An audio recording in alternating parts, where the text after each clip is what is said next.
Hi everybody, this is Jim Fong with the Jim Fong Group at Urban Nest Realty in Las Vegas. And in today's video, we're going to talk about how to reduce your tax liability.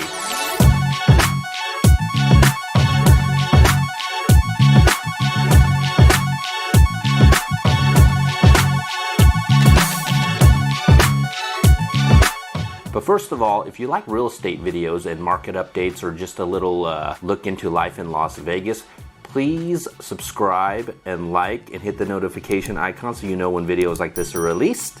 Okay, so how to avoid paying taxes when selling real estate. So if you own real estate right now, you've probably noticed the market is going crazy right now. A lot of people's home values are just going through the roof right now. If you bought something in the last few years or even longer, you could be sitting on a lot of equity right now. So maybe you're thinking about, what if I were to sell this house, and I made this much profit? How much taxes will I have to pay if I sell this house and make a big profit on it, right? It's a good question.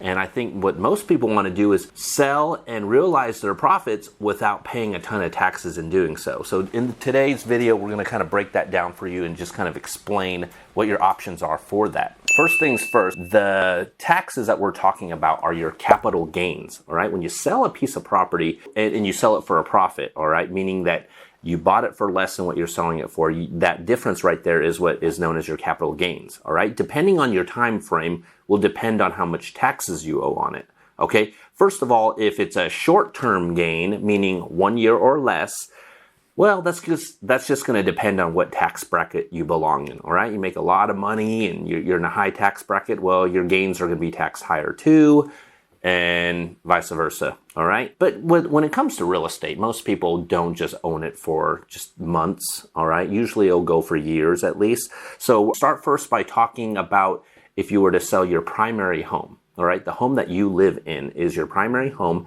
And if you sell that house, we luckily actually have a tax exemption on that, all right? So as long as you've lived in your primary home 2 out of the last 5 years, you are actually exempt from capital gains taxes, all right? So the limit to that is if you're a single person, $250,000. So let's just say you bought a house for $250,000 and now it's worth $500,000 and you sell it, well, cool. And you're single, you don't have to pay capital gains on that because you would have lived there for at least 2 years out of the last 5 years. If you're married, the limit is actually $500,000. So if you're married and you sell your house and you profit over $500,000 on it, you are exempt. But remember, you have to have lived there 2 of the last 5 years.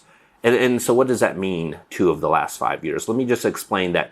Let's just say that you lived in the house, it was your primary home, and let's just say you moved out and rented out the house for, say, about 2 years or something. If you sell it within that 5-year time frame and you were at least that was your primary home for 2 years of that time, you qualify for this exemption, all right? This is something that I think all people should take advantage of. It's a great way to springboard into like buying investment properties and things like that, because this is the one time you get the exemption and you sell the house and make a bunch of money and you don't have to pay taxes for it. So that is something that you should really be aware of, okay? Next thing is, what if this isn't your primary home? Maybe this is an investment property of yours already too, and you bought it and you want to sell it for a profit. What is the strategy to avoid paying taxes on that? Well, the answer to that is it's a 1031 exchange, all right? A 1031 exchange, it's a tax strategy, basically. If you sell one investment property and you do a 1031 exchange and then roll those profits and into buying another investment property or properties, you can actually defer the taxes that you owe on that, meaning that you're just putting them off into the future, all right? I'm not paying the taxes now because I rolled it into another property. You don't owe any taxes that year, all right? You just keep deferring them, and that's the whole point. There are some rules to the 1031 exchange, all right? You do have 45 days to identify your replacement property. And when I say identify, that means you just have to give them a couple addresses. If you're trying to buy a house in a very competitive market or something like that, and you've got it narrowed down to maybe 3 homes that you're going to buy, you can give them all 3 addresses, you know. I mean, as long as you close on one of those, you will qualify for the exchange still. But you do have to identify that within 45 days. All right, in 45 days, identify the address of the properties, okay? You do have 180 days to actually close on the deal, all right? So let's just say you're in escrow and things haven't closed in the 45 days. Not to worry, as long as you close it within 180 days, you will qualify for the 1031 exchange and then defer those taxes of the gains that you made on that selling that property. With a 1031 exchange, what's interesting is, you know, there are a lot of investors that really want to maximize the use of this. So